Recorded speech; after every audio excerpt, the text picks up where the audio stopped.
So this is what you might call a classic windmill. It's got a circular disc with the blades attached, and when the wind comes along, the wind interacts with the blades and turns the windmill round. Now the power that you get available from the windmill is dependent on, obviously, on the wind speed, but it's actually dependent on the wind speed cubed.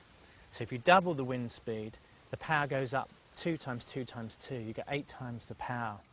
And if the wind drops by a half, then you get an eighth of the power. So as the wind naturally is going up and down in most places, the power available from a windmill is also go up and down. And that's the problem with wind power. So it's very good when you're in a place where there's continuous wind, like an island in Scotland, for example. But when you're in a garden in Sussex, like it is today, the wind's going up and down, the windmill's going fast and slow. So the blades are mounted on a circle here, and as the wind comes along, it interacts with the blades and turns the windmill. And that's connected along a horizontal axle here to this pulley.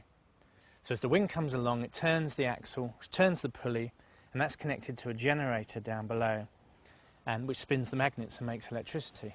You can see it goes beautifully. Trouble with this sort of windmill is that the blades need to point into the direction of the wind. So you always have to steer this windmill into the wind. So that's the problem with the horizontal axis windmill. You have to move the windmill to follow the wind. This is an example of a vertical axis windmill, obviously because the windmill rotates around a vertical axis. And the nice thing about these windmills is that it doesn't matter which direction the wind comes from, it will always turn. So you don't have to point this windmill into the wind to get it to turn. On this particular example, you can see that the axle goes down to the bottom where it's joined onto a pulley here, and that drives the generator.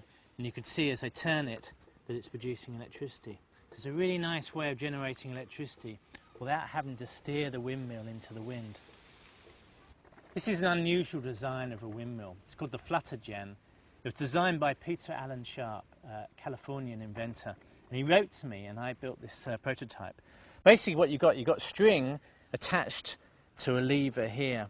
And when the wind blows, the sails that are attached to the string flutter.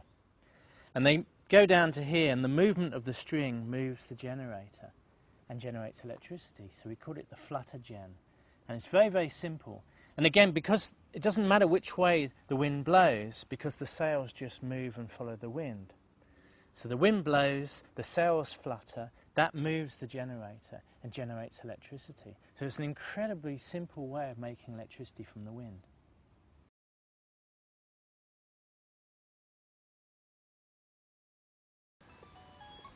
Sorry, John. Cut!